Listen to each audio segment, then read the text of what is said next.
All right, we're back. Another week. A lot of interesting stuff to talk about, given the previews.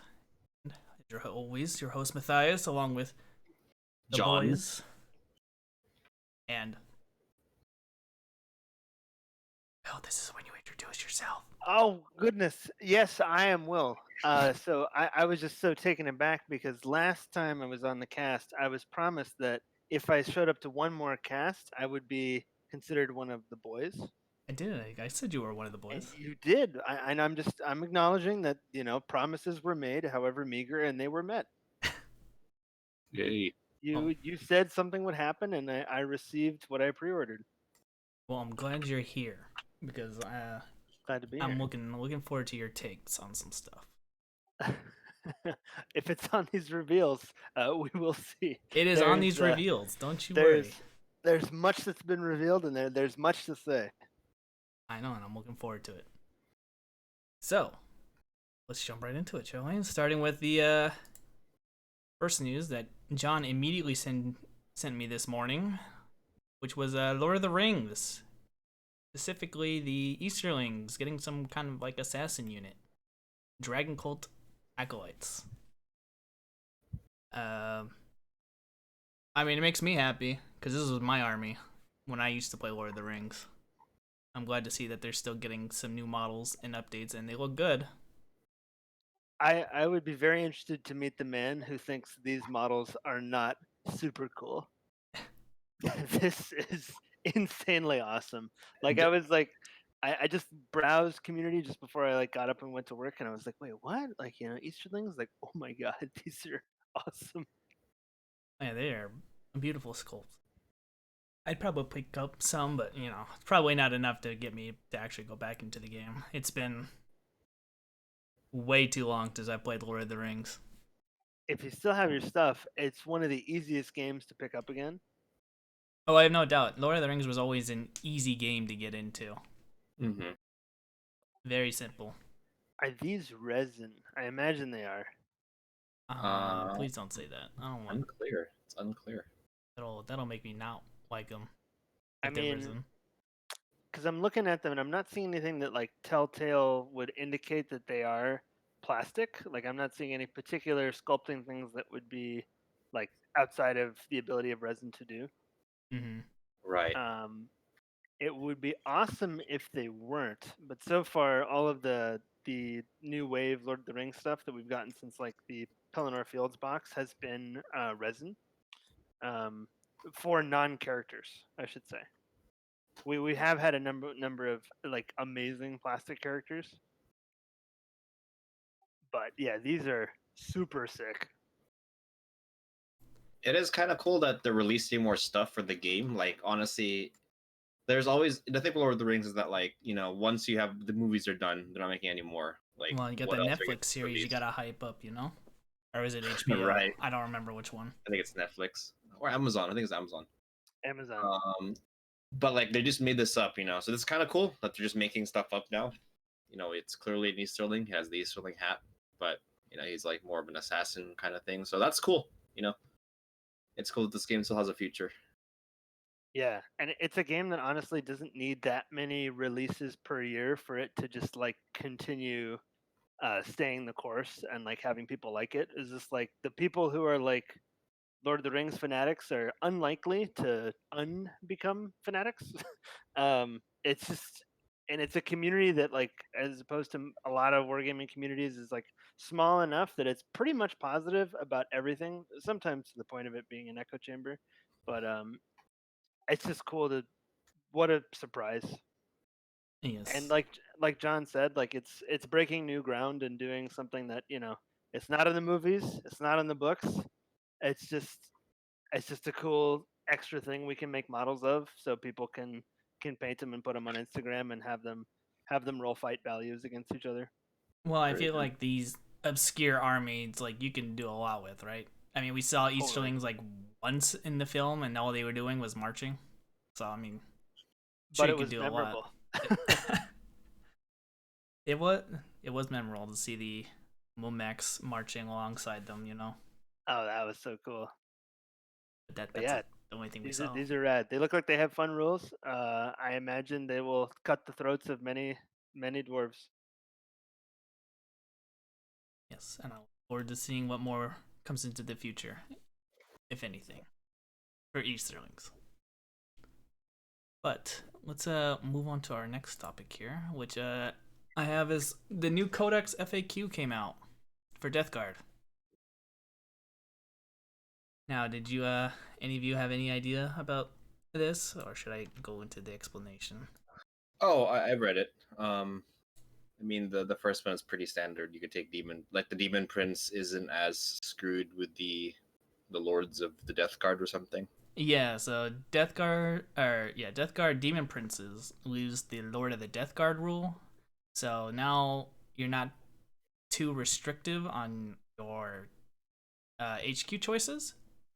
So now you can take like a Demon Prince with a Lord of Contagion, Mm-hmm.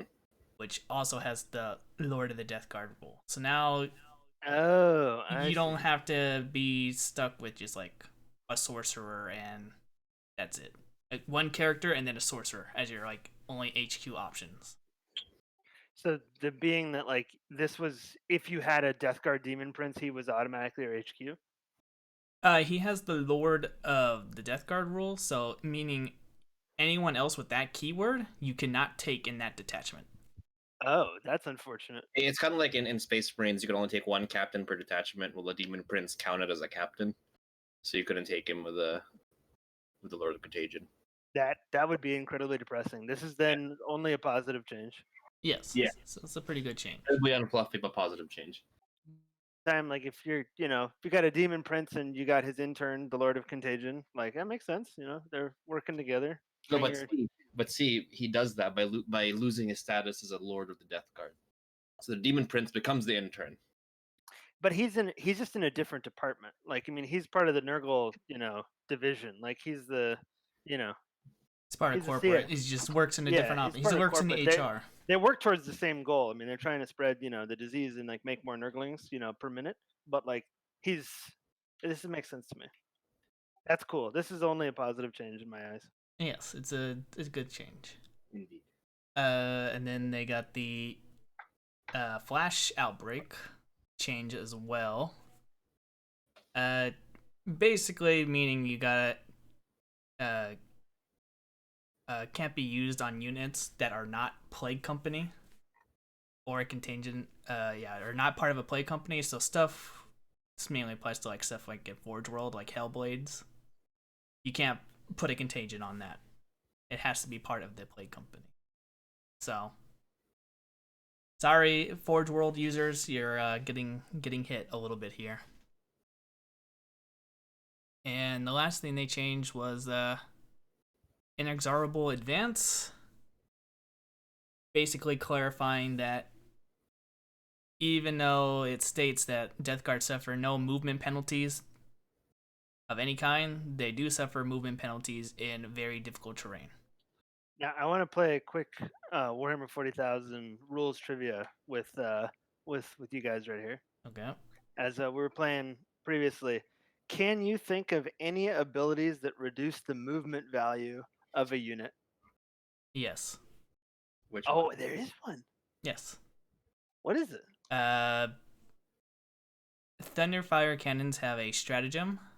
I can't remember the name. I think it was like Shell Shock or something like that, which halves your movement speed, I believe. And you cannot advance as well if you get hit by that. Incredible. That's a stratagem, and I know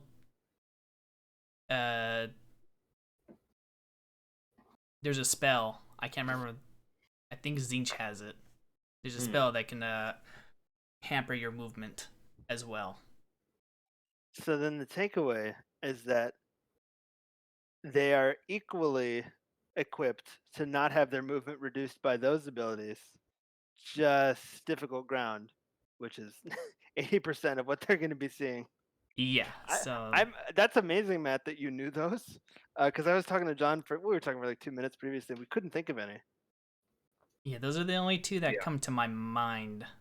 Now, abilities that affect charge rolls are also affected. So, or rather, like the Death Guard will still suffer from those because charging is not part of your movement.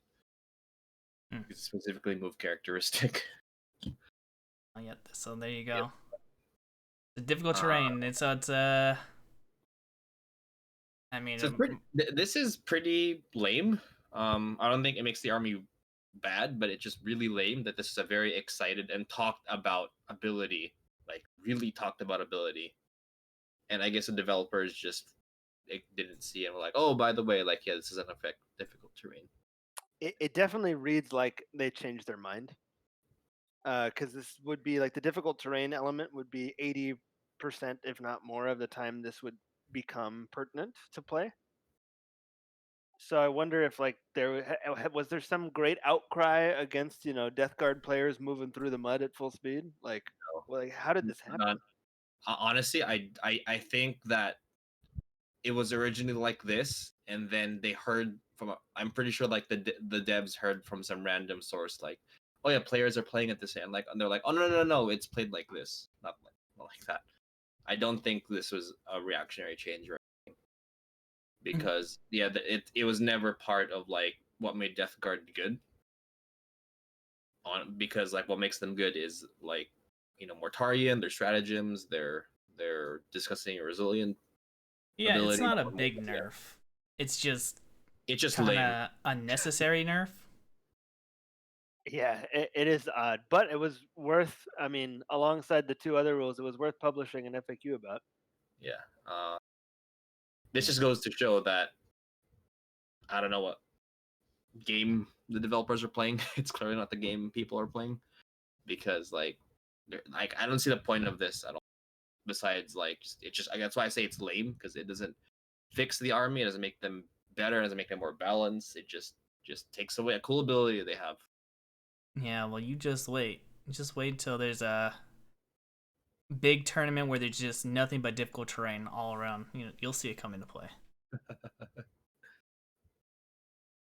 But yeah, so that's that news. We also got some Dark Eldar drops. Now, I don't know if you guys have had a chance to look at these yet. I have looked at it, and I've seen many numbers and symbols, but I defer to the judgment of Archon Matt to explain as to why these numbers and symbols are thrilling, exciting changes. So, first one I'm looking at is the witches here. So, there's not too many big changes. Given the big change for witches right now, they get +1 to their attack, which is good. So now they're base attack 3. This is all new information. Leader's 4 attacks. Good, awesome. Their standard blade, the Hekatari blade, I think is what it's called, is -1 AP. Another plus, so witches are seemingly going up in value right now.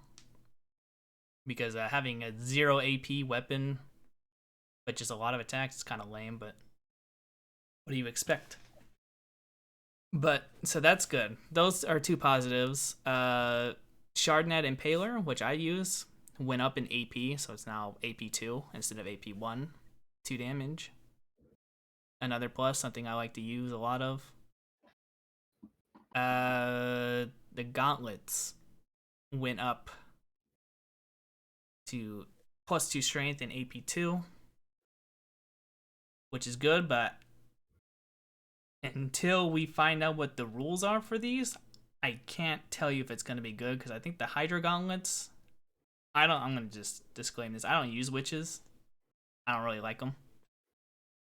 But I think the Hydra gauntlets allowed rerolls for wounding. So until we know what the special rules are for the witches and the weapons that they have, these are all kind of just besides the Hikatari blades, their standard weapon, everything else is kind of meh. It's whatever. It's cool changes, but the big takeaway here would be the +1 attack and the -1 to their base weapon. Are you predicting that like this book is gonna make a significant change with the way that Drukari play? Because I know that, I mean, it looks like from what we've seen, it's a lot of tweaking, but not Well, much overhauling.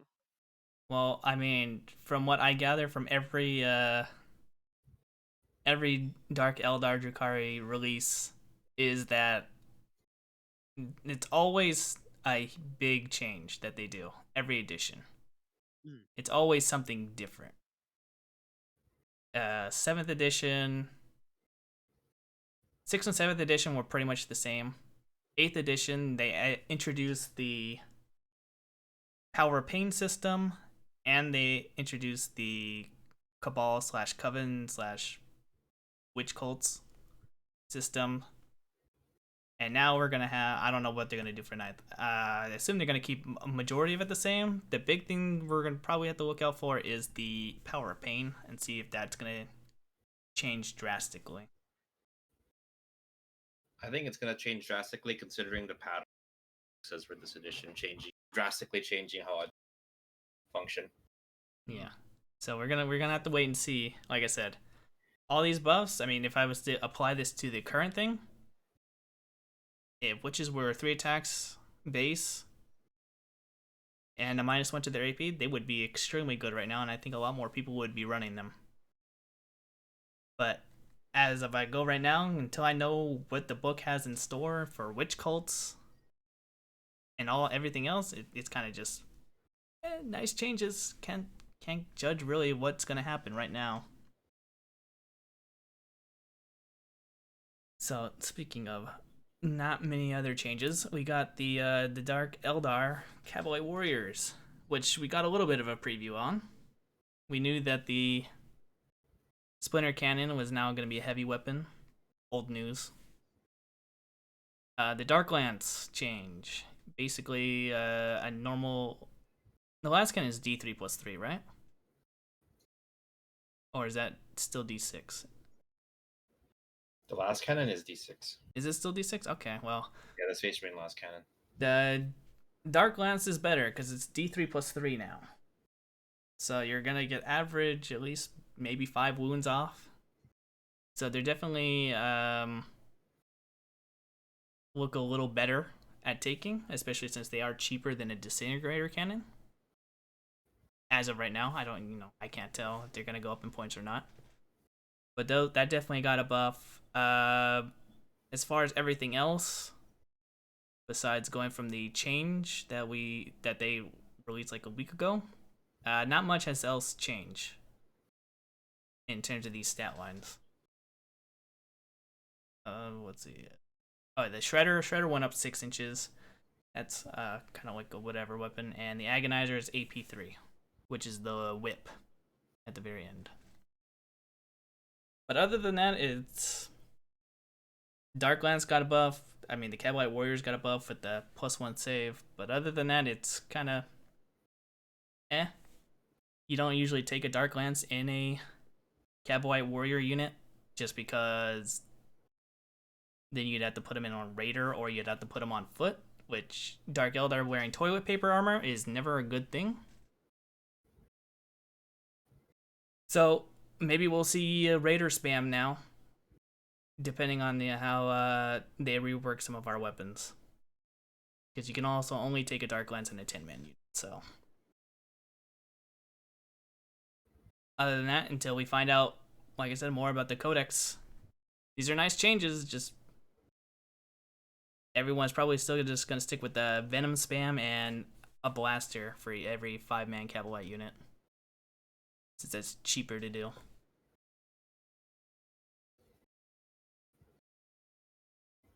Oh, you guys got any questions, or should I just move on to the next story, the big story? No, I mean, I look upon your pointy hat of knowledge, and okay, very well. No question. I mean, I cannot question it. At the end of the day, like with whatever faction this is, it goes down to points. Like we've seen some stats before for Necrons and Marines come out, and they're just like, yeah, this is not cost effective, and those units end up sucking. So hopefully, they're properly costed with these new changes. So crossing fingers for Dark Eldar players. They're currently Cowboy Warriors are 8 points, and Witches, I believe, are 10 points at the moment. So yes, it is going to come down to the point cost at the end. So let's move on to the next thing then, which is the Sunday preview. Quickly go over this because, Kill Team is whatever. They're going to show off all the models that we can order next week in the box and everything else. Don't care about. They did introduce new Kill Zone terrain, though. Well, the Kill Team box, if you look at the price, it's $160. It is $160, which is I think you did the math last week, right? Yeah, we did the math. It's a deal, but yeah, it's a deal because whatever. you're paying $10 for everything that's not a model. So, I guess that's worth it. I still don't see how this set is balanced, but it's just walls and doors. Yeah, you can make that with all the extra sprues you have. It must be that the Necromancer has like cool abilities and stuff that would make him make up sort of for the lack of seemingly interesting combat options that the flayed ones would have. I mean, there's no questions that the minis in here are pretty cool. I would say. Oh, Like that's usually not the problem.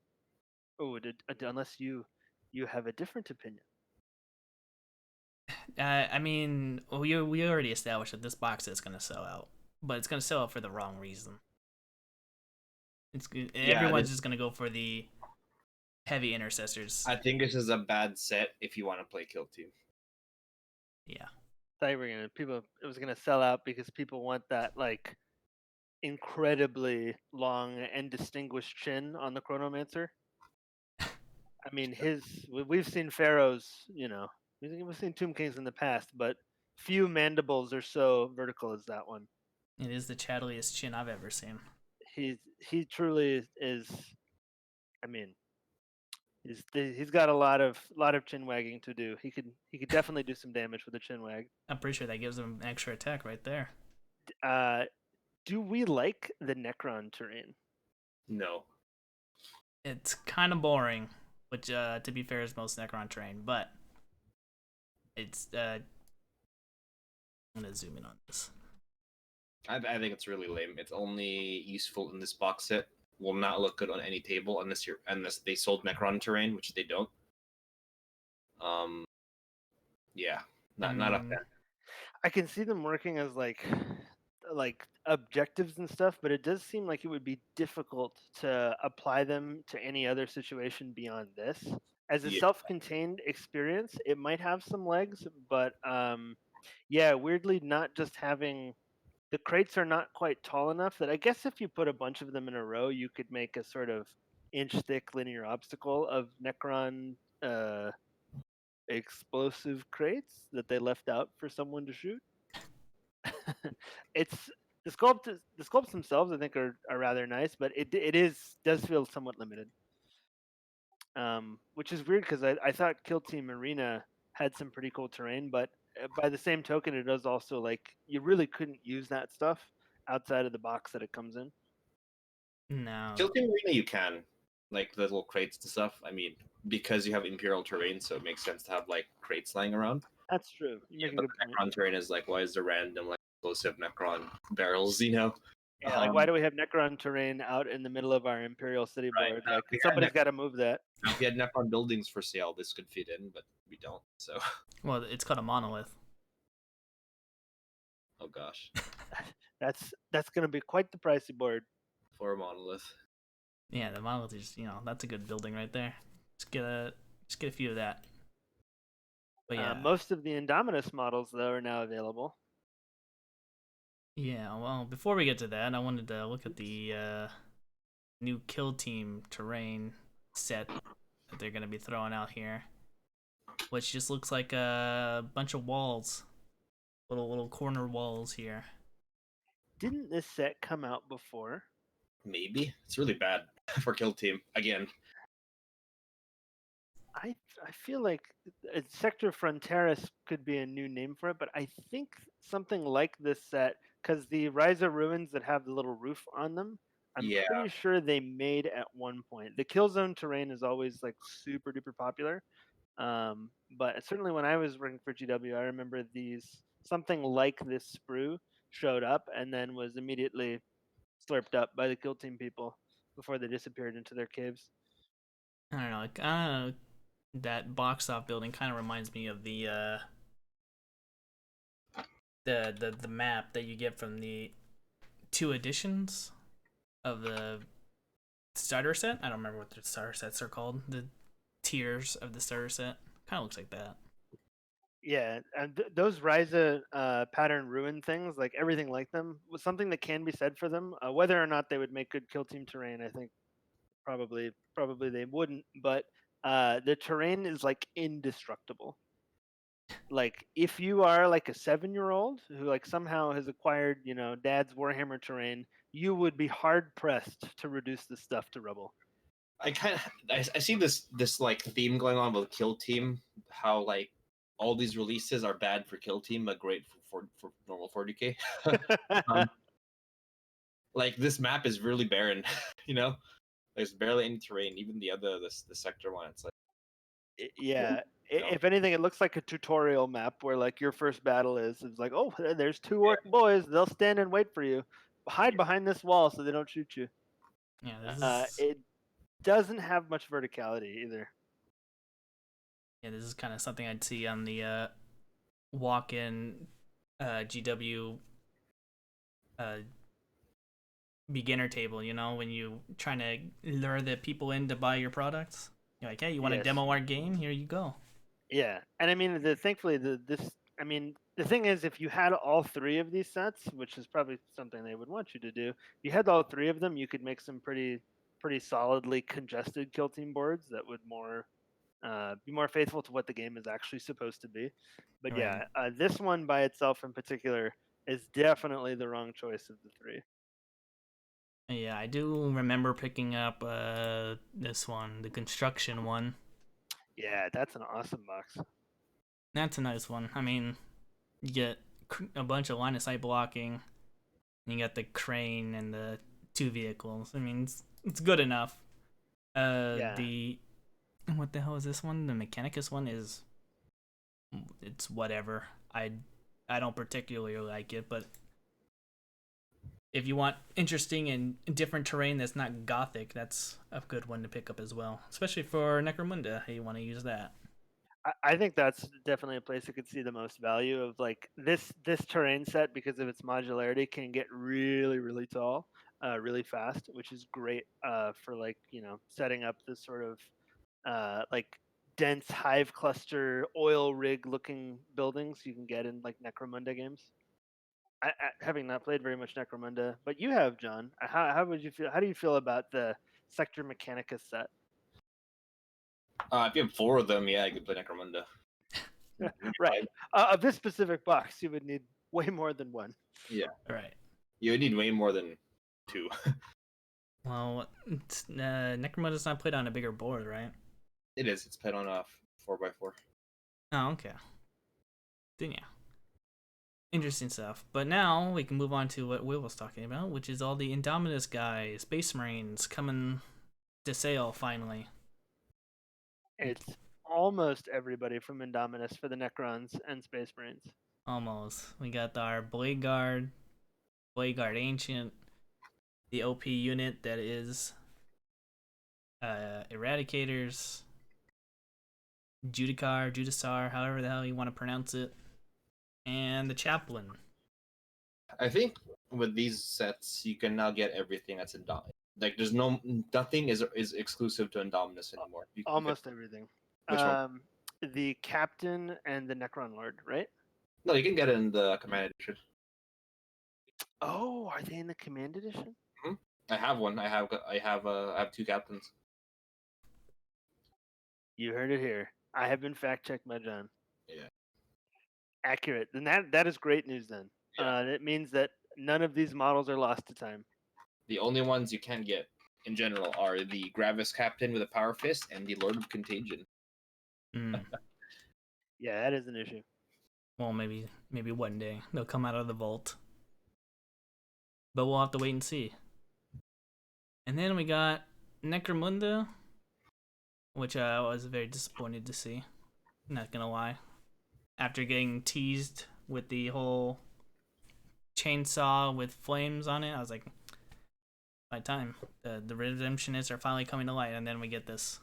get the Orlock game. This isn't the release yet, so it's I kind of know. early. I don't know why this is out, considering the book's not out yet.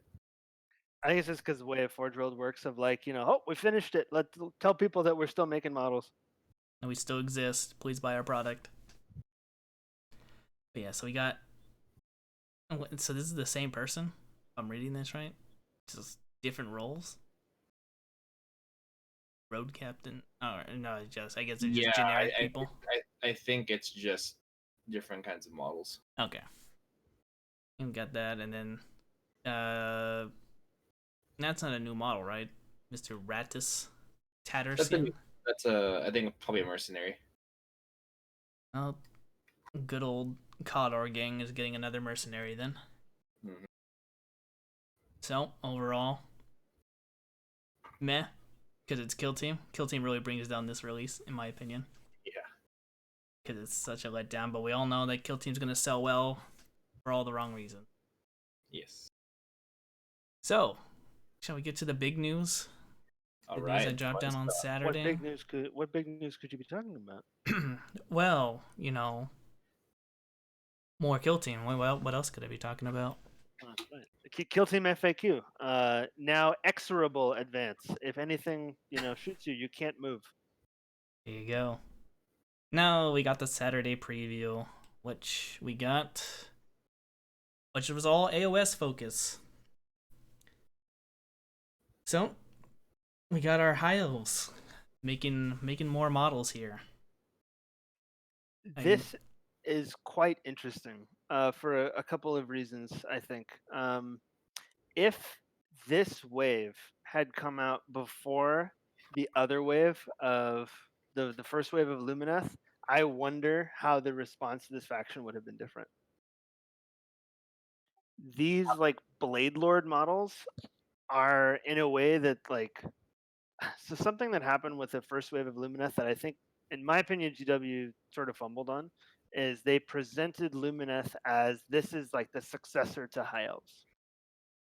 And that like, do you like High Elves? Do you like, pointy elves and swords and sword masters and Total War Warhammer High Elves? Like, this is for you. Even though these guys are quite a bit weirder and more Age of Sigmar than the High Elves from Ulthuan and from Fantasy are, this is way more a release that feels like the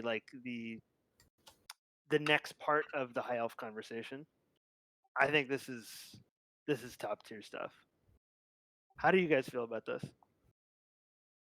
Well, I feel like I think it's a good thing because, like I've stated previous, a lot of AOS releases always feel incomplete. You always get like, in reality, you get like 4 or 5 units that always have a variant to it. Example being Deepkin, you got the Thralls with swords, Thralls with arrows. You got Eels with shields and Eels with spears. And it's just not too much variety in what you can take and what else can be there. With Lumineth here, I mean, we got these bolt throwers, you got the riders, you got these sword masters, you got kangaroo riders. I'm trying to remember what else. You got the giant. What were they called? Giant goat head monsters. The wind spirits, like I think they're called hurricanes or something. Yeah, you got so much variety coming in with this army. A lot more choices, other than the. What did they release? Like 5 units when they first released this army. I think they have like 10 units or something, and pretty limited on the multi kit. I think the only multi kit is like the Stone Guard, who are the double hammer wielding cow hatted Lumineth warriors. Like those guys, I think you can give them different weapons, and So the Mountain King can be built 2 ways. I think this was supposed to come out last year, but COVID pushed them because Games Workshop needed to drop 9th edition in the summer. So I think they delayed all of this. I could not agree more. I think they rushed a battle tome out for Lumineth. And just gave people like, hey, there's a release, because like COVID really screwed with the releases, and 40K needed to be out. Like they couldn't delay 9th edition, you know.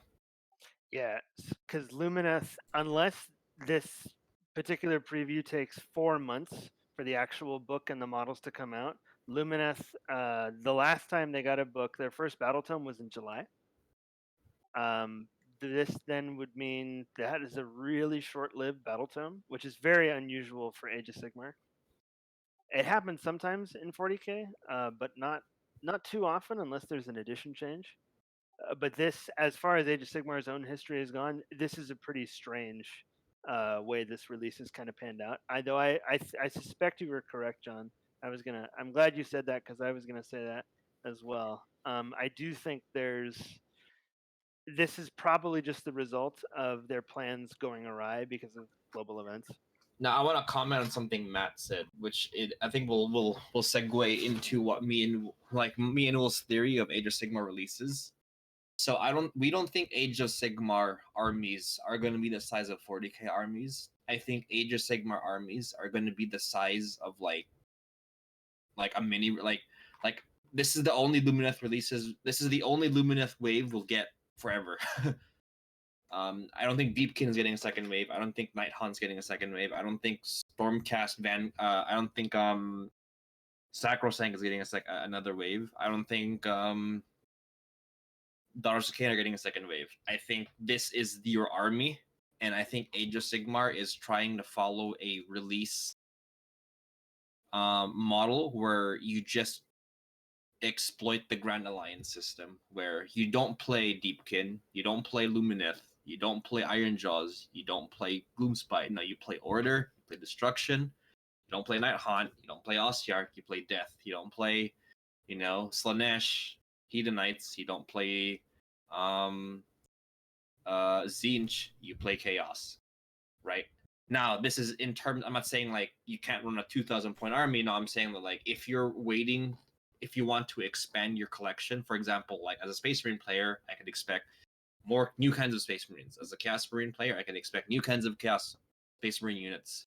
I don't think we'll see any more Lumineth stuff in years, if not a long time. And I think and another thing on top of this that is to their advantage is because of stuff like Warhammer Underworlds and Warcry and even Warhammer Quest, like they can give things to factions that they're otherwise not spending very much time or money working on. Like this, like Ideneth are gonna get a warband for Warcry, right? Yeah, And those will be cool, but it doesn't mean that is going to necessarily lead to a second wave of Ideneth because it doesn't really need to. Yeah. And to hammer this point in, pun intended, if we scroll down to the Night Haunt and Stormcast preview, right? First off, these are sick models. Oh yeah. Gardas looks amazing. Like I am picking him up day one. That's so cool. The Night Haunt guy looks legit. This is all Night Haunts are gonna get. This is all Stormcast is gonna get. Like stuff like this. To prove my point, like I can't think of an Age of Sigmar army, maybe Stormcast from a certain point of view, that's gotten the second wave since the game launched. I'm pretty sure that's our only example. And even Stormcast, they created entirely new chambers. They didn't add like stuff for for the like that's why I don't think we'll see any more robed Stormcast ever. Well, not ever, like for the foreseeable future. Like the next Stormcast release will be a new chamber of different stuff, Yeah, they'll make something totally different. And even amongst Stormcast players, it's not uncommon to run into Stormcast players who will only really focus on one chamber that they like. Yeah, like I only play Sacrosanct, for example. I have like a Outbreak and like some Liberators from when I started the game, but I mostly just play Sacrosanct because there's enough Sacrosanct where you can just make a Sacrosanct army. Yeah, I think there's definitely merit to that. At a certain point, like once armies have like enough stuff in them, because now this Lumineth army has something like 15, 16 units in it, which is not insignificant. And they have like a variety of foot soldiers, like they have a variety of, importantly, they have a much bigger variety now of single like clan pack heroes. There's a new mage in here. There's a new like sort of warrior monk guy on foot. Like they have this new there's this new pair of like special characters. Like it's just they've rounded it out enough now that this feels like this is a lot. And if nothing else major ever happens for Lumineth in the next 5-6 years, you can still have a pretty cool experience digging into this army and then get other stuff in the faction as well and get other things in Grand Alliance order Right. and ally them in with like the other F armies. Now, do I like this release model? Thinking about it, this is like, I think this is kind of cool to just release different kinds of things for the Grand Alliances. For example, like as a Space Marine player, right? What can I expect in the future? Just a Space Marine with different armor and a different gun. Like, if you play Dark Eldar or Orcs or Necrons, like what do you expect? Like a Necron with a different weapon. If you look at the Necron releases, right? Like it's a lot of resculpts. If you look at the new units like Scorpec, like cool, you have Necrons on crab legs. Right? I mean that's cool, but like that's doesn't really diverge from it. You can't really be super creative with that. Which I think Age of Sigmar's strength, where they can just make stuff up. Yeah, Right. the setting definitely gives them the blank check to do that, of just like do whatever they want. Something you brought up a few casts ago, Matt, was we were talking about like whether you wanted to have more factions in Warhammer 40,000 or have the ones that already existed more fleshed out.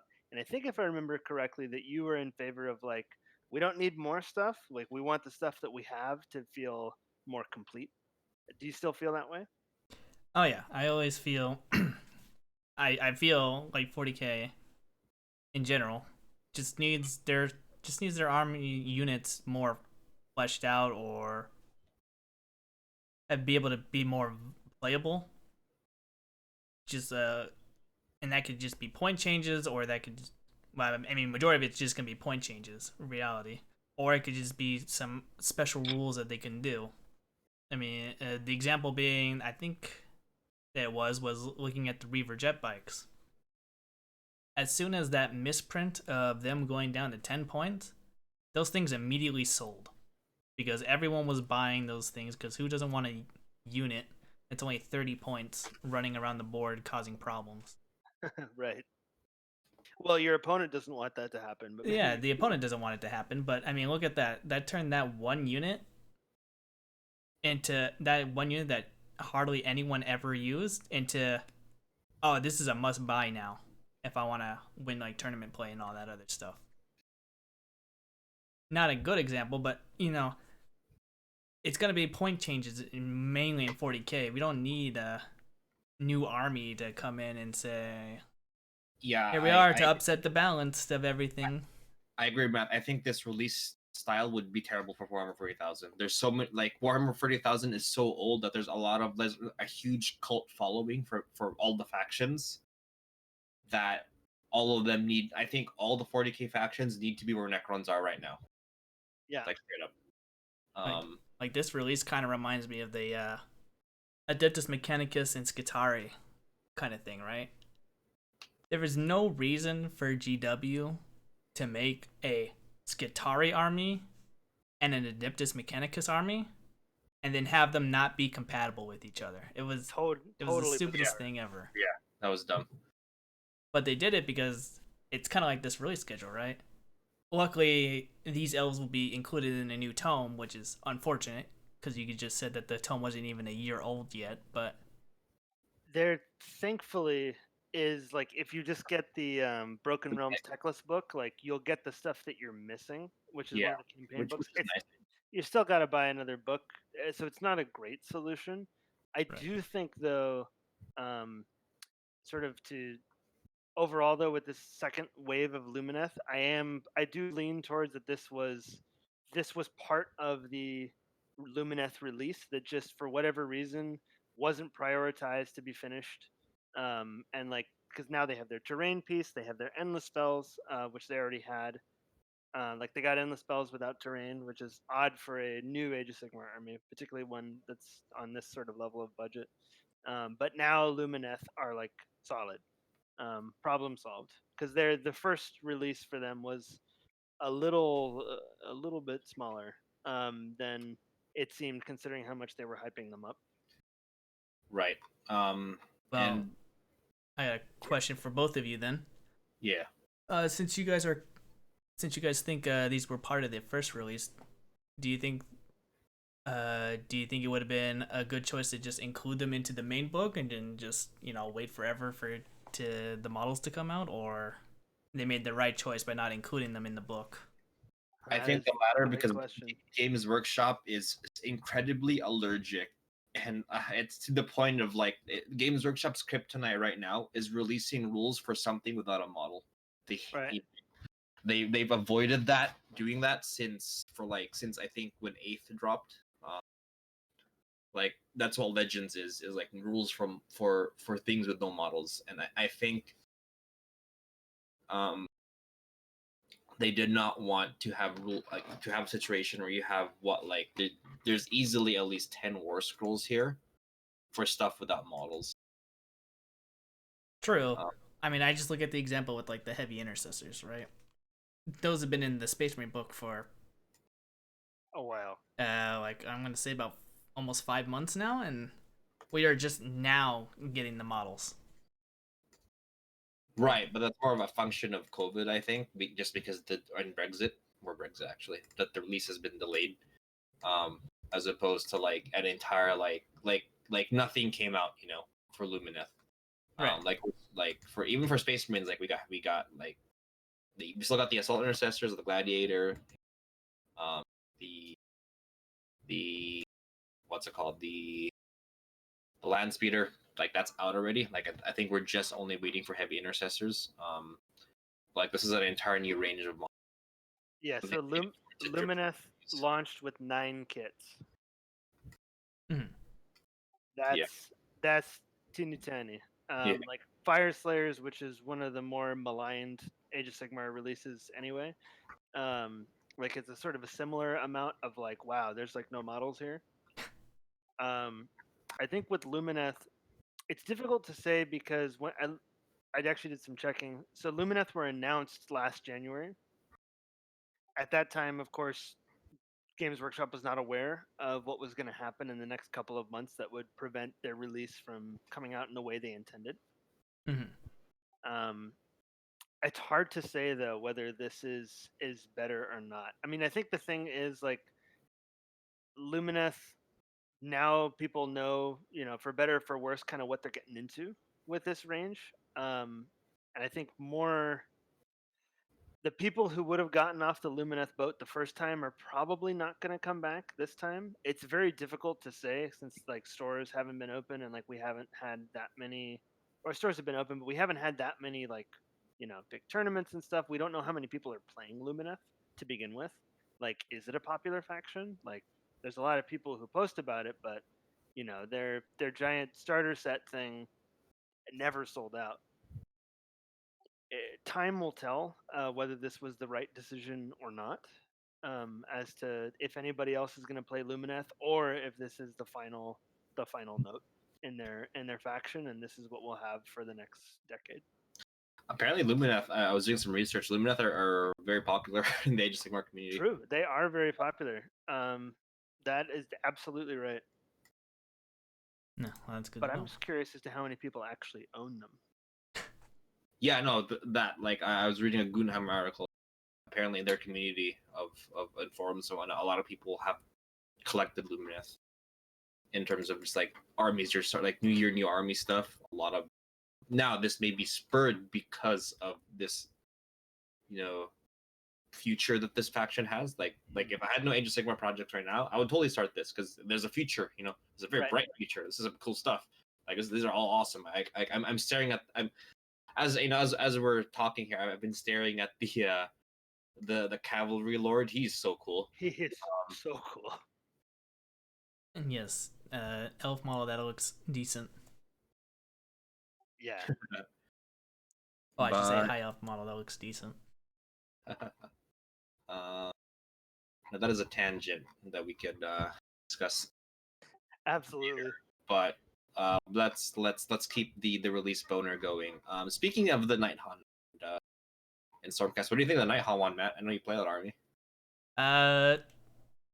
It's an interesting design. I'll give it that much. I like it. I don't know anything about it other than it's saying that I'm gonna use my used agony to hurt people. So very edgy lord we got here. I think we'll be seeing a Night Hunt in Stormcast, a bunch of the rules in the next book. So I think it's cool. Yeah, looks nice. And then we got the who's this guy? Good question. So Gardas Steel Soul.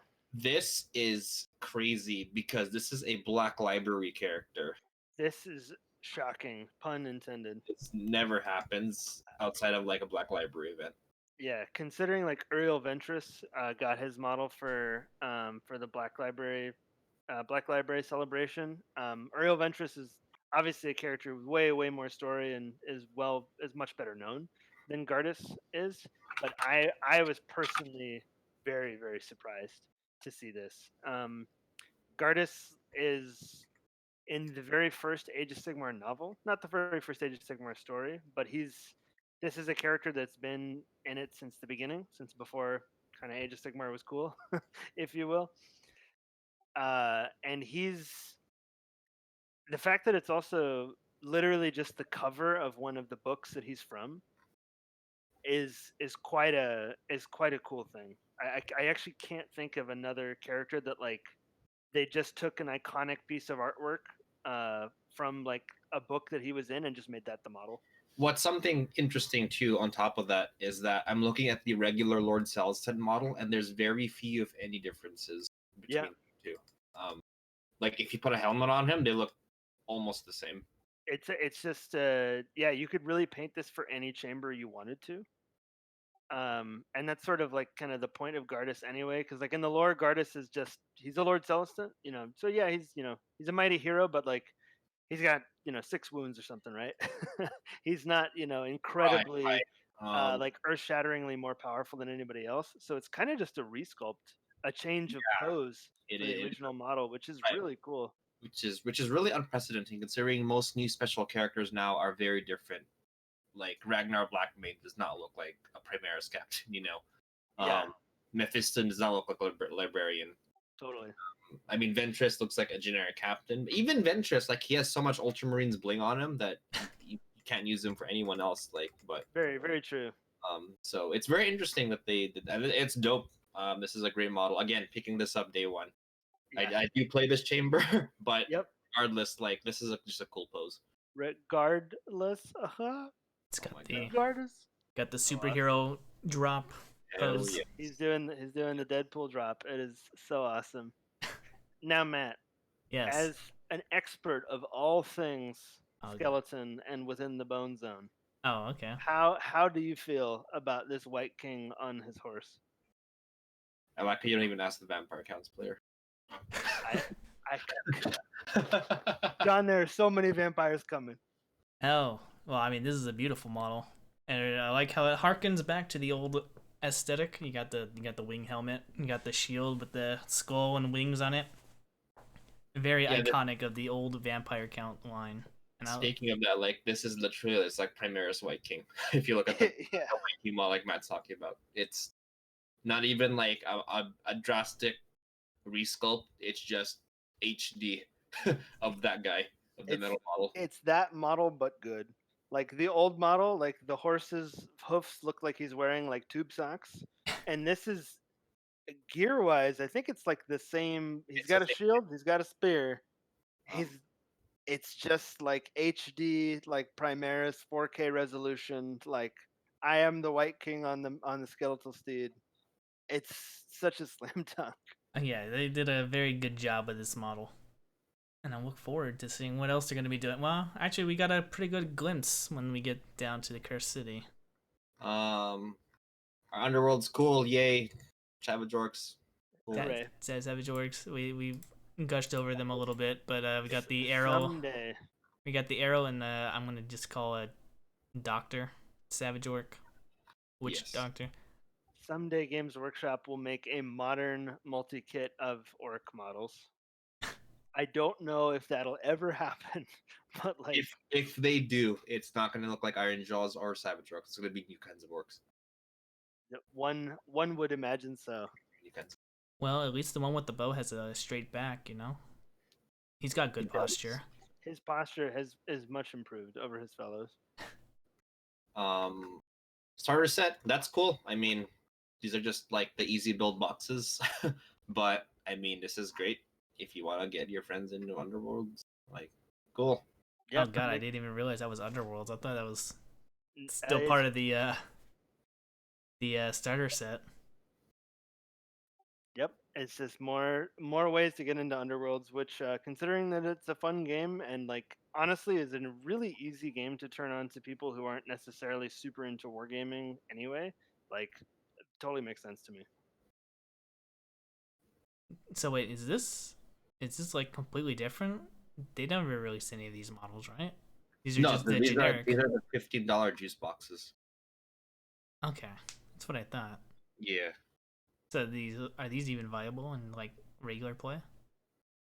In regular Age of Sigmar or Underworlds. This is Underworlds, isn't it? oh, dude, this is our new warbands. They have new rules and stuff. It's their old quote unquote models. The models were not made for this box, but they have never been playable in Underworlds before this.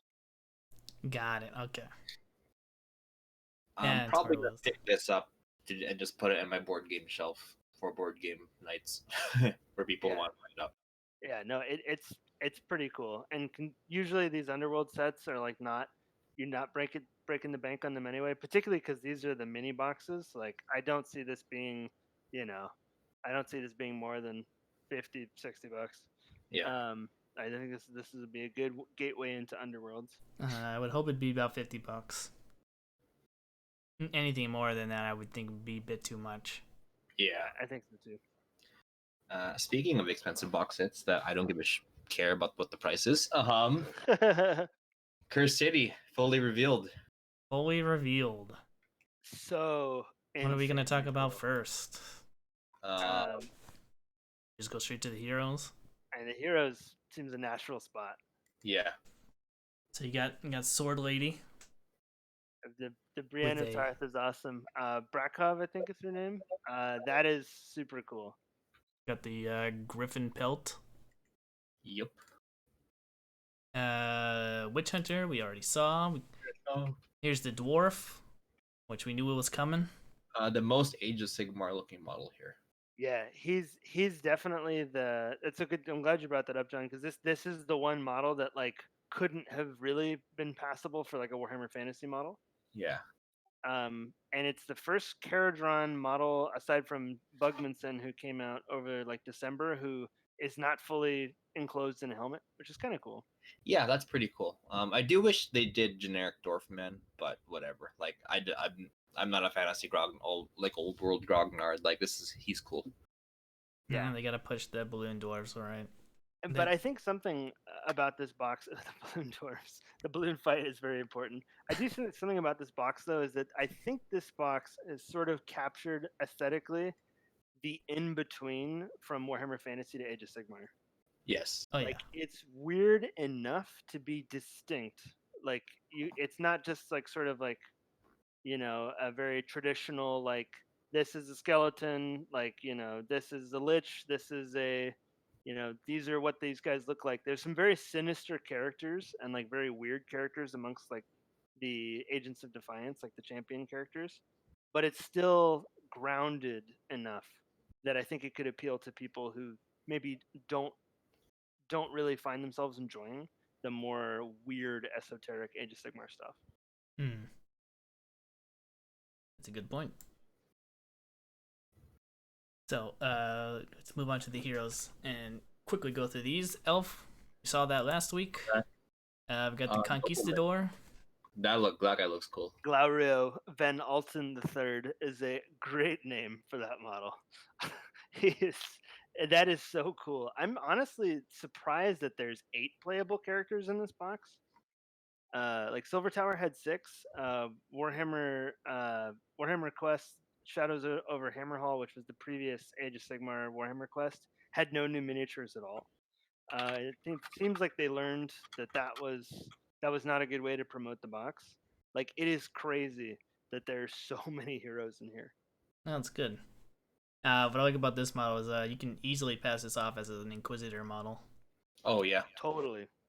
It's got the swag for it. He would be right at home with the main character from Blackstone Fortress. Yes. Yes. Like, they look related. Distant cousins. And then we got the Necromancer.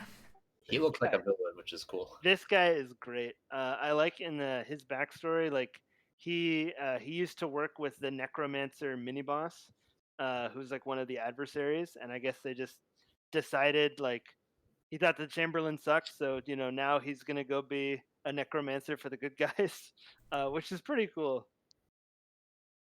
I like how he has basically hollowed out eyes right there. Yeah, I assume that's hollowed out eyes. I think he's wearing a mask.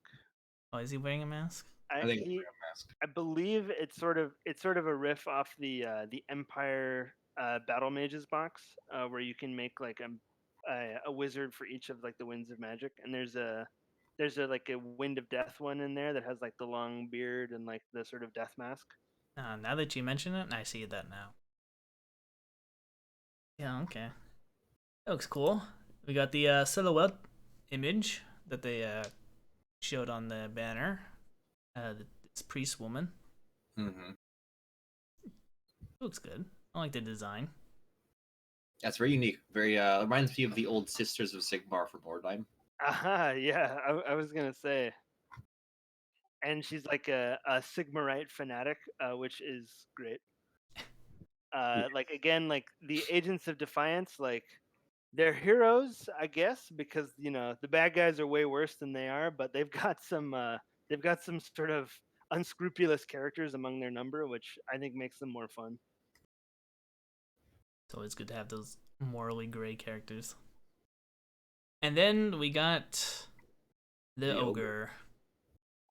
Brutog Corpse Eater is a great idea for many reasons. This model right here, I was not expecting at all. I didn't expect an ogre to be working with basically humans. Though I'm not familiar with the lore, so I don't know how the ogres act in Age of Sigmar. But I didn't expect an ogre hero. Yeah, apparently his lore is he really likes eating dead flesh, which the city has plenty of. That's why he doesn't eat the humans. Yeah, which is great. This guy also kind of is sort of a spiritual successor to like the ogres from Mordheim, who like your human warbands could like have an ogre as like their big guy, and they would pay them in food and dead stuff to eat. This ogre is also almost certainly like a revitalization of like the 1982 Warhammer Quest ogre, which I'm posting in the chat. But like, Holy crap! this is the model, importantly, that if you're a Warhammer dad and you're finished mowing your Warhammer lawn and you want to play Warhammer Quest Cursed City with your 10-year-old, Brutog is probably not going to snap in half every time your kid tries to move him around the board. He can't play them skeletons. Like, don't touch the adversaries, but Brutog is like big and meaty and cool because he's a giant ogre. It's a very thick plastic right there. He is the thick plastic. Inspired. The goals to get to. So, we also got enemy packs here. We got some new bat swarms. And then nothing too special, just cool HD bats. Love it. HD bats. The old bat swarms are so bad.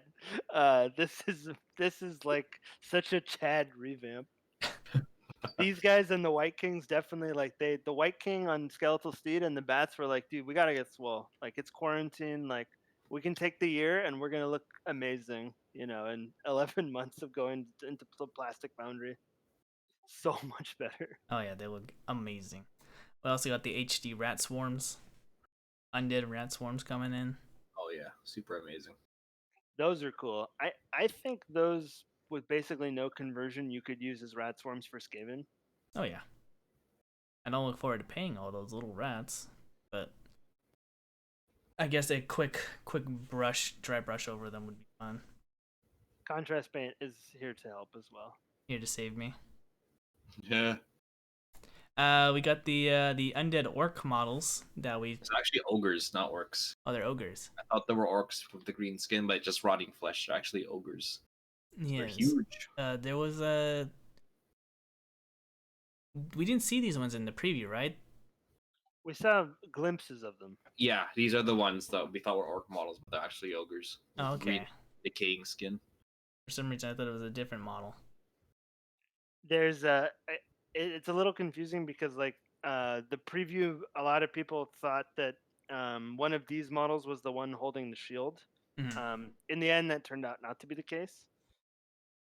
But I do like how there's also just a little bit of extra character in there. Like one guy's holding the keys, and he's got like the rat on his base.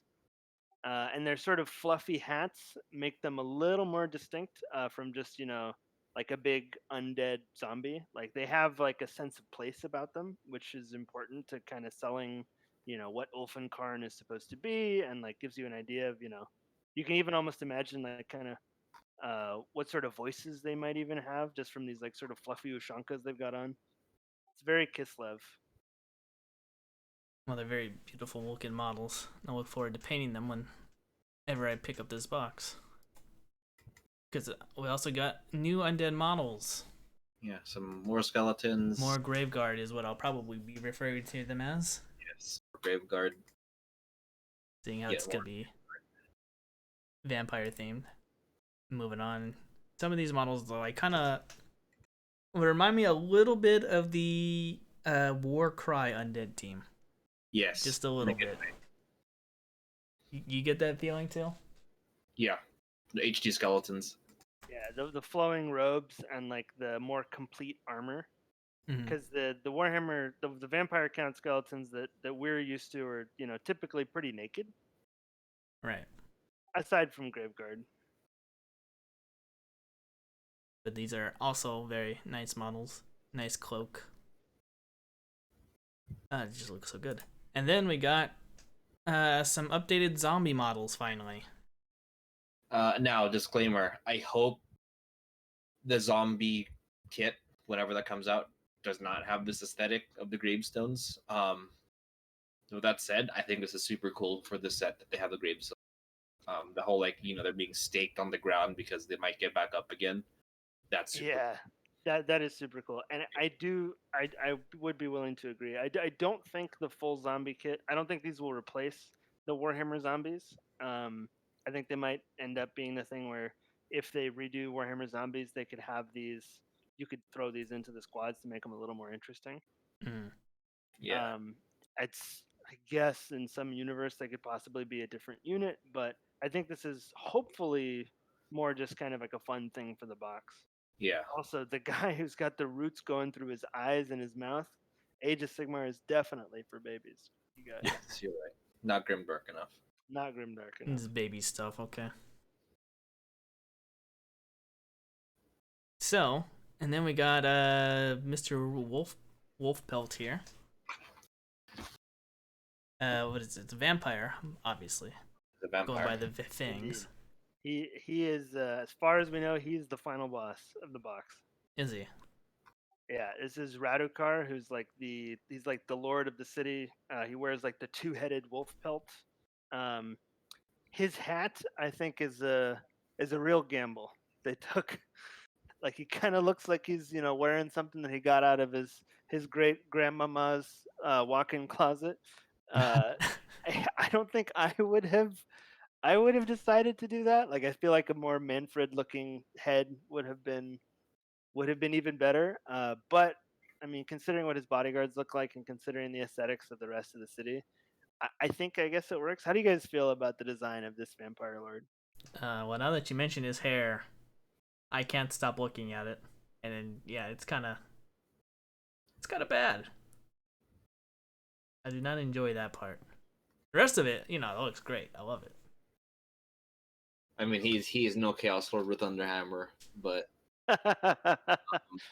he's fine. I actually do agree that like he's not as, oh man, that's so cool as some of the other ones actually. Like I think some of the other bosses actually I think he's the second least cool uh boss in this kit.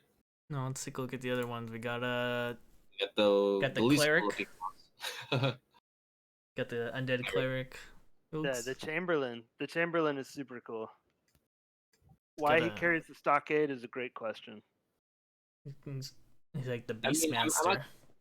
I'm not saying he's not cool. He's just look compared to the other people, he's right. He's right. And Skeleton. I think he looks good. And the skeleton guy we've already saw. Yep. What is this? A Vargeist? Speaking of cool stuff, this is amazing. This like Varg something. Let's see. Check the website. It's I don't remember what I don't think they've said what it is. If it's a Vargulf, maybe it's not a Vargulf. I think it's a Vargolf. It's a new creature. I think it might be a new creature. Whatever it is, it's freaking amazing. It's freaking amazing. All the silhouettes of all of these things are so strong. I think what's happening with these three smaller vampires, the sort of feral vampires with the claws for feet, is that that boss encounter is going to be a multi-enemy encounter, which is really cool if that ends up being the case. He's gonna have a lot of final forms.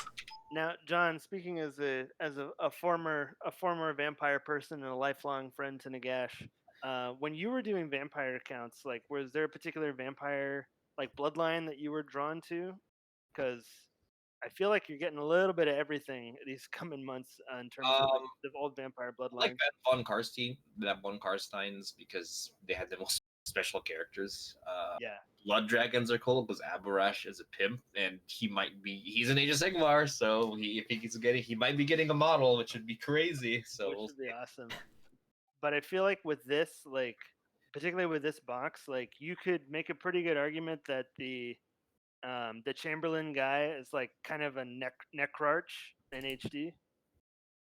Yes, Like he's not bald, but like it's sort of the old warlocky kind of wizened vampire. But then you've also got the beastly vampires in here, and then the sort of more noble vampire with fluffy hat guy. yeah. Yeah, well, we haven't even talked about the other two guys yet. The ones you did say you mentioned them, but we didn't really talk about them. The vampire feet man, or whatever they're called. Mm-hmm. They're actually they're called the Bloodborne, which is a little funny because that's of course a video game many people think of when they look at this box. That's cool. Those are cool. They're okay. I'm not too wildly happy about their designs, but I'm sure they'll play it fun. So we got a box that's 50 models. Quite a lot of models we're getting in here. I like the objective marker that is like a skeleton on a noose whose hand is somehow suspended, pointing in a direction. Oh, it's magic. It's very like Disney skeleton to me. Of like the skeleton somehow is letting you know to go that way. I would imagine this box is going to be $200. So for reference, Blackstone is 150 with 44 models. This has 50 models. Oh. And objective tokens, which Blackstone does not have. So it's probably going to be $200. Yeah, that's what I'm thinking. I think it's going to be about 200. I can see that. If it's 150, 160, it's going to be, I think, either priced perfectly or a little underpriced, considering what's in here. Because like these models are like not just competently made; they are amazingly well made. Oh from my these pictures. God! Yeah. There are no models here that I'm like, eh. Like Blackstone has some models in there that I'm like, eh. But everything. And a lot. Yeah, this is no. I'm just type. Please go on. It's real words. Everything I wanted in a Warhammer Quest. It's a gothic horror dungeon crawler game. So Well, it's Super got a cool. nice variety of heroes to choose from. It's got a lot of well-designed looking enemy models to play with. And I'm sure all this is going to be able to be played on the tabletop because it has a War Scroll book right there that it comes with. So, Yeah. Absolutely. if anything, you can just, if you don't like the game, you can at least use the models and play. Yep. I think that's the thing that's like evergreen about any of these like box games that like there are models of. Like even if the game ends up not being for you, um, those are so many uses for I'm those actually, models. speaking of that, I'm pretty hyped about the White Dwarf expansion to put these in Warcry. Oh man, Yeah. Oh my god, because that would be amazing. No, that's gonna happen for sure. And it's gonna be super cool. yeah, I really think the cover art to this box is a winner. Um, yeah, it's the limited palette and like the sort of pencil sketchy thing. It really works for like the atmosphere this game is trying to convey, and it's totally unique amongst Age of Sigmar box designs. Yeah, can't wait for this. Hopefully, it comes out in the next couple of months. They didn't give um, a release date, huh? yeah. So pretty hyped though, and Oh yeah, Yeah, you think our hype is over from this? Oh, hell and no. there was one more thing. there was one more thing they released at the very end. I'm just gonna screen this so you can watch it. But yeah, so Bellicor, Yeah, the first Demon Prince, getting a new model finally to be updated. I think I'm one of the 26 or so people who like was fine with Bellicor having the old model that he had. Um, but like anybody who likes Bellicor, like this is just so awesome. It's so cool for him to be getting a new miniature that's like worthy of him. Because the original model I think has a like kind of a timeless design and like a timeless like pose and stuff to him. Oh But yeah. it really is very old at this point. Maybe 2003, I want to say. Oh, I like the old Bellicor model, but uh, him getting updated, I like. I mean, you got the new sword design with all the flames on there. I wouldn't be surprised if we've already seen what Bellicor looks like, going by the Total Warhammer 3 trailer that dropped. I like that it's the same pose. Yeah. I love it when they do that. And it's like some classic pose. Like Abaddon was the same. It was the I Am Terror artwork for his pose. So this is super cool. No, it is. It's hard to imagine unless like his face is just like a Teletubby, and like all is lost. I can't imagine that seeing the full model is going to be a disappointment. Now Um, there is one thing that could ruin this is that if he is Age of Sigmar only, which I highly doubt. I mean, yes, there's a dead Chaos Warrior, but that's easily just could be a bit. You know, if they're crazy, which I hope they're not. I hope they don't put a Chaos Marine model because that's just more plastic. It's gonna jack the price up. But I hope that they just make it an optional Chaos Warrior on the base and then just mm. give him 40k rules. Oh yeah, just like put a rock on there or something. Yeah. I did see a little bit of sort of doom and glooming about that. That this is like, oh, it's going to be an Age of Sigmar release, and they're retconning Bellicor out of the game, like very sort of knee jerky reaction kind of stuff. Like, hold your horses, essay. Like, it's going to be in everything. There's even even if like for some reason this model, if the box said you may only use this for Age of Sigmar, people would turn it into Demon Prince for Oh yeah, anything it's they just a wanted Demon anyway. Prince. Yeah. Yeah, they're not going to stop anyone from converting, and I'm pretty Now, sure Bellicor now, will go out of stock. now, if Games Workshop is bananas, which they could be because they are Uriel. This could be a multi-kit Demon Prince box. Oh my god. Because all the greater demons have a special character and a generic one. So it is very possible if this is Bloodthirster size, which it could well be, just have a generic Demon Prince box with the Uh, Demon Prince mm, rules. a counterpoint to that though is if it's Bloodthirster size, then they would have to increase, and if it was a multi kit for Demon Princes, they would have to increase the size of Demon Princes across the board, right? yeah, it's so that's what happened with the greater demons. That is true. Um, stop selling the old kit and just release rules for it on 40k and AOS, and then bam. He's fairly bigger than he was before at the very least. Just looking at the freeze frame of the Chaos Warrior on his base and where his foot and his loincloth are placed, Yeah, I think he might be twice as big, but I don't know if he could be hugely bigger. It's hard to say. I think the Bloodthirster is not as big as a lot of big things like Knights or Magnus, Mm. so that's why I'm comparing that. But yeah, I don't think it's going to be ginormous, like again like Magnus. No, It could be. That'd be crazy, but I doubt it.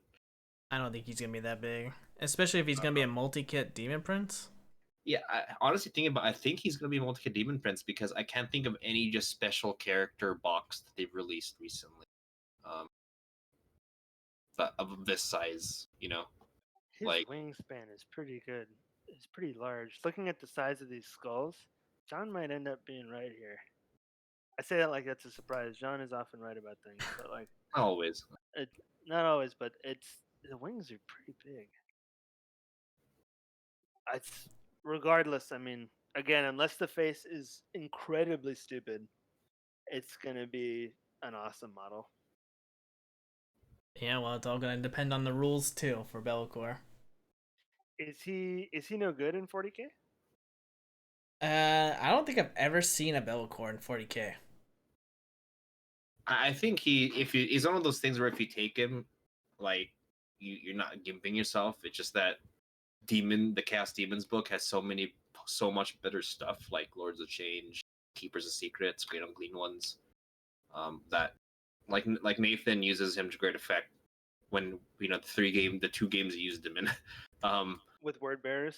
Word bearers, yeah, but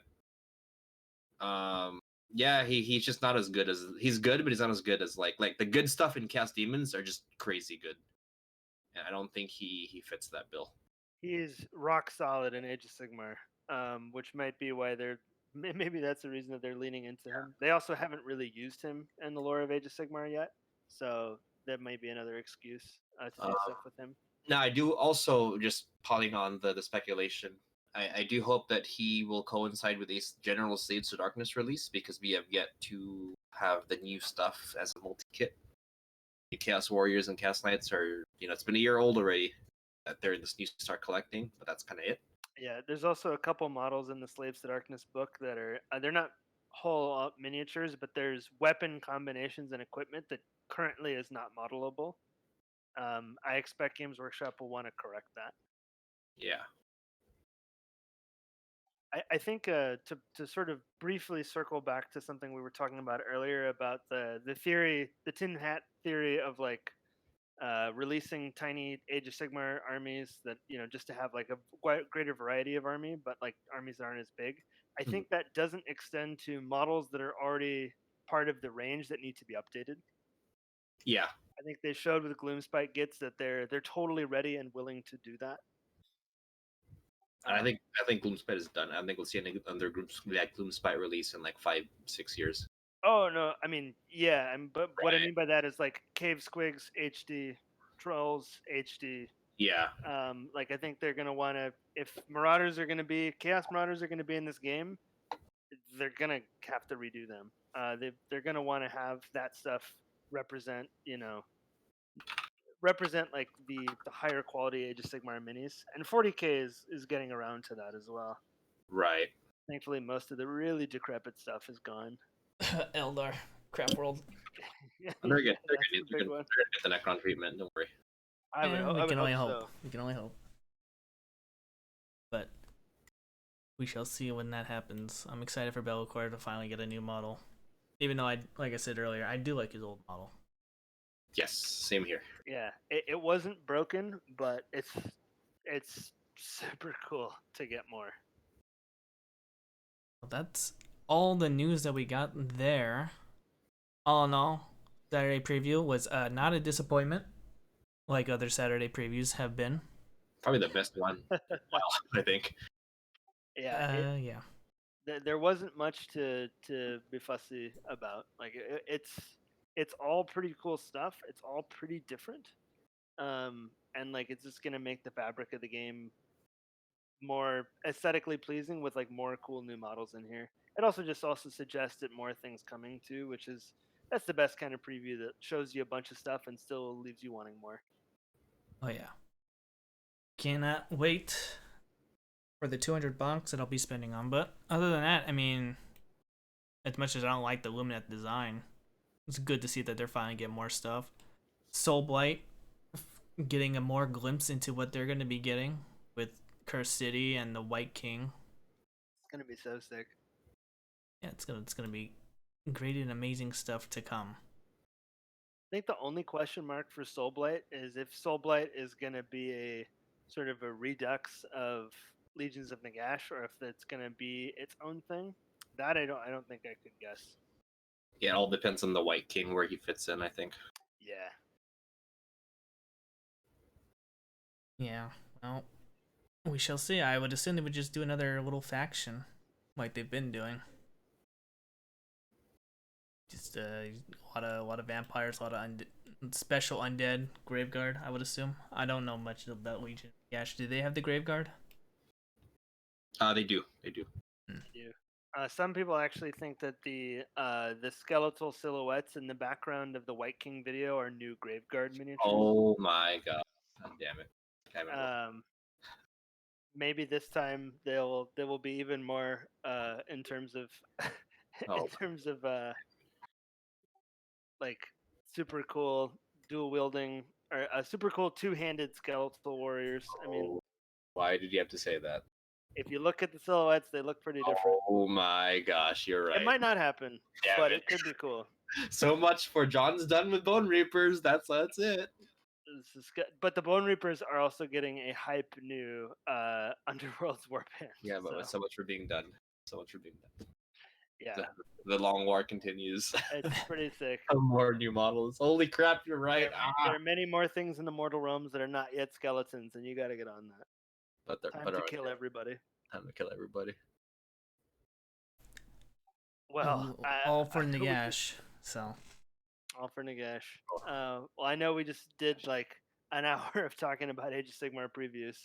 Hey, but they had the big preview, so you know, it's a lot to talk about. It's not like, well, I think our first preview that we covered on the podcast was freaking Blood Bowl. I mean, that was dead. There's nothing to talk about because me and John don't play that game. We have nothing to talk about on that. It was very disappointing. I think majority of that podcast was just us riffing on Blood Bowl and how disappointing this release was. The saddest thing about Blood Bowl is an example of yet more greenskin miniatures that aren't multi-kit greenskins for either Age of Sigmar or Warhammer 40,000. It's like all these cool models that have to be converted into the games people actually want to play. Yeah. Like, oh my god, it's painful. It is always painful as an orc. Blood Bowl conversion fodder is a thing. I just truthfully don't know many people who do play Blood Bowl. I think it's simply probably just not of my vintage. It's a very niche game. Yeah, it is a pretty niche game amongst sort of amongst the specialist games as well. I think it's even more niche than that. Yeah, well, I mean that's kind of what I fear. Battlefleet Gothic will be when that ever finally gets released. You know, it'll be one of those niche games that very few people play, and it will have a dedicated fan base. I'll give it that, just like Blood Bowl, but it'll definitely be very niche. I think the starter set will be called Battlefleet Gothic Solar War. Yes, that's pretty hype actually. Because if it's not Horus Heresy, I will be shocked. Well, we'll have to wait and see whenever they finally announce that. If Forge World somehow miscalculates and it's all right, so the starter set is Rogue Traders versus the Tau. Okay, at least that's kind of cool, because different. It's so weird that it would be cool. Yeah. No, the weirdest would be like same faction, but like Solar Macarius versus the Traders. It's like I'm on my Chaos bench. versus Space Marines. All right, let's go. Chaos, and then they have like what, like traditional ships with sails, like Chaos Demons versus Chaos Space Marines. How does that work? Hey, they'll find something. They'll find a way. One player plays the spaceships, and the other player plays the Geller fields. You have no models. You're just rolling on tables to see if everybody dies. Hey, there you go. Safely travel through the warp. It's funny. Safely Like travel. It'll be like the Oregon have some, Trail. Yes, dysentery. it's funny because I have some hobby money set aside for Star Wars Armada when the new ships come out. So hyped for that. Yeah, well, let's get into what we're gonna be doing for the week or what we've been doing. Rants. You wanna start off, John? Star Wars Legion again continues. Been chugging along. I have finished my droids, Empire, and clones. Now I'm painting some rebels up. Gonna finish those probably this week or next week. I've been playing more games. Played Will. I think I won this time. Last time I lost. But yeah, just playing that game. 40K yet to get new stuff, so we're just enjoying the Galaxy Far Far Away minis game. As opposed to the far in the future. Yes, fortunately, The grim dark future. the grim dark stratagems. You're playing the bright. You're playing the bright future, Right, and then the noble bright long time ago. Yes. you're playing what was before 40K. Yeah, before 40K. Yeah, just been doing that. Speaking of new projects, still waiting. I bought some Blade Guard, like I said, still waiting for those. The weather apocalypse in the Midwest and the South has caused a lot of shipping delays. So no worries. Got lots of projects to work on. Very cool. What about you, Will? So I've also been painting up stuff for Star Wars Legion. I'm trying to finish my droid army so that when Shadows of Ulfenkarn or Cursed City comes out, I can start painting some god danged skeletons and zombies and vampires. Because I'm really looking forward to that box and just owning it and looking at it and reading it bedtime stories.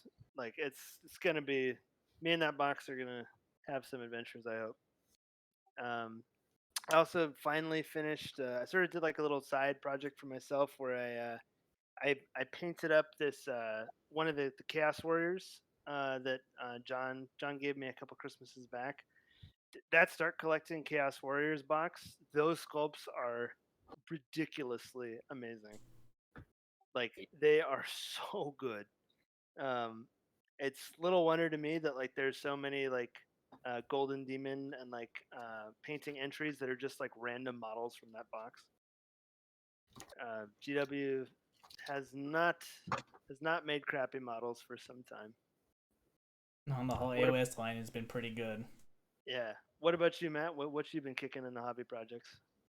Well, I filmed. Well, I didn't film. I know I got the voice recording and pictures all ready for the bat rep, but I've been having a little bit of technical issues, so I haven't gotten that out yet. Nice. Those Dark Awesome. Eldar versus Space Wolves. That was an interesting game on how that went.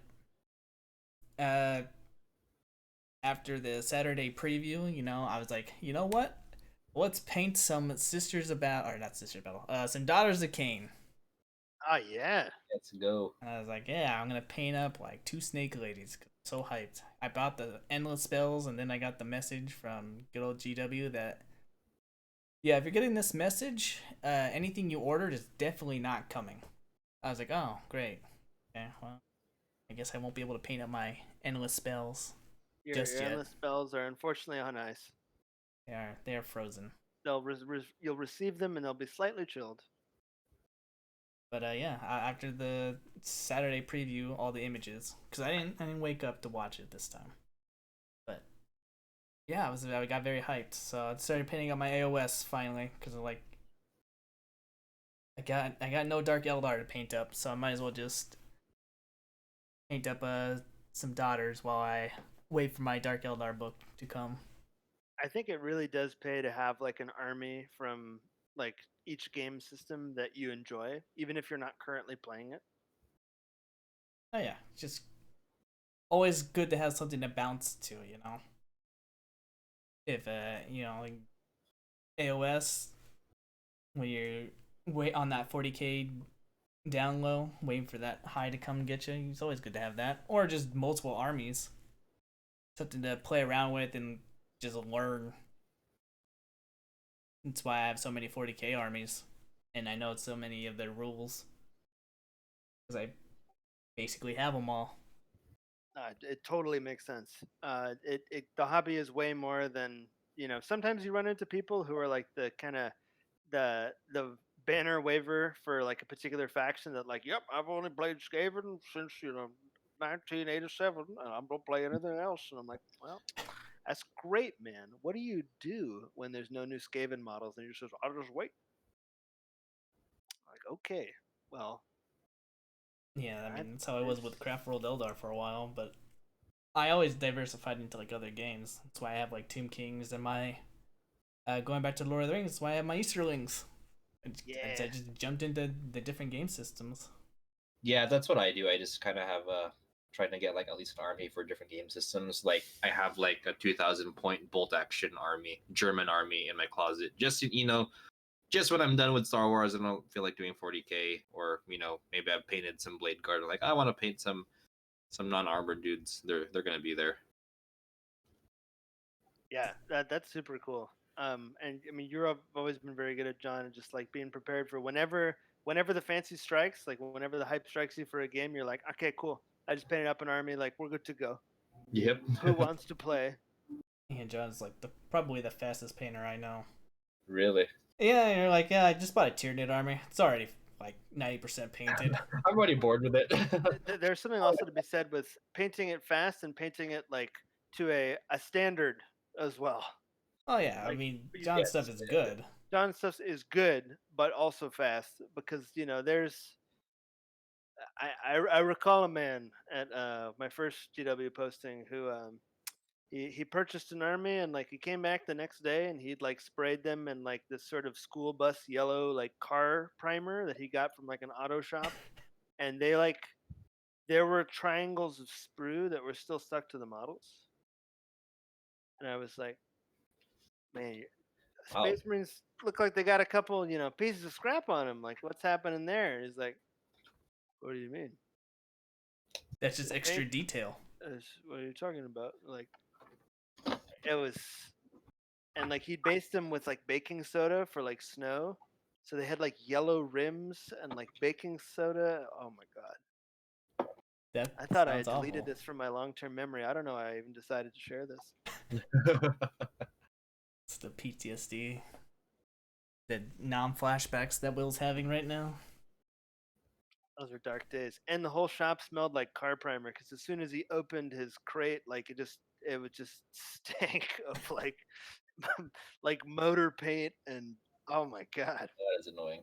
Uh, if only I've been wearing a mask at that time. I was an odd fella that one. Well, hobby takes all kinds. Yeah, you gotta have some of the weird people within the hobby. Can't help it, unfortunately. There was I know I told you this, John, but there was a fellow who came who was sort of an older gentleman, and he often would come in with a printed out like contract that he wanted me or my manager to sign that would basically sanction his like fan rules for his Space Wolves. Like he wanted to change the points of the Space Wolf Terminators, and like he wanted to say that like a GW employee like sanctioned it so he could like go to a tournament and play it. That's not how that works though. Absolutely. Huh? I Not how said that works. I said as much, and he still came back every weekend or so with a with a slightly different printout. I'm sorry, Will. I like you, but you don't got that much power. No, I mean, no mortal should have that ability. That's interesting. You know, one day we're gonna have to have a podcast of all the horror stories that happen at the GW store. All three of us have been behind the game store curtain. Yes, Much has been seen. we can all tell our horror stories. All right. Well, thank you so much for having me back on the cast, fellas. It was awesome just making fun of this FAQ and talking about the cool new models that are coming out. And of course, always Yeah. good to have you on, Will. And I think, yeah, we've been talking for quite a bit, so I think we will call it there. We'll see everyone next time. So, See you next time, everyone. till next time, goodbye.